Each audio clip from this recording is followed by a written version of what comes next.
കുറച്ച് കഴിഞ്ഞിട്ട് വേണം മരുഭൂമിയിൽ നിന്ന് വേറെ സ്ഥലത്തോട്ടേക്ക് പോകാൻ. ഓക്കെ, ഇത് ഉണ്ടല്ലോ ഭാഗം ഫുള്ള് മരുഭൂമിയാണ്. അവിടെ ഉണ്ടല്ലോ ആ ഭാഗം തൊട്ട് ഈ ഭാഗം വരെ ഫുൾ മരുഭൂമിയാണ്. ഇവിടെ കാക്ടസ് ഉണ്ടാവില്ല എന്ന് മാത്രമേ ഒരു പ്രശ്നമുള്ളൂ. വേറെയുള്ള എല്ലാതും ഇവിടെ ഉണ്ടാവും. കണ്ട, ഇവിടെ ഒന്നും കാക്ടസ് ഇല്ലല്ലോ. ആ ഒരു പ്രശ്നം മാത്രമേ ഉള്ളൂ. കണ്ട, അല്ലാഹു അക്ബർ.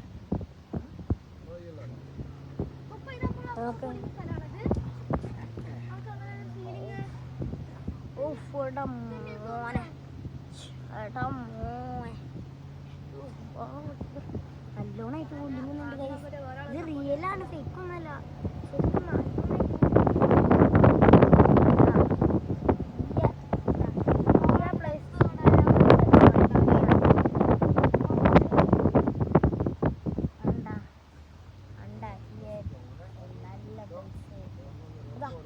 അവിടെ കണ്ട വെള്ളം അതിരുന്ന് പ്ലേസ്.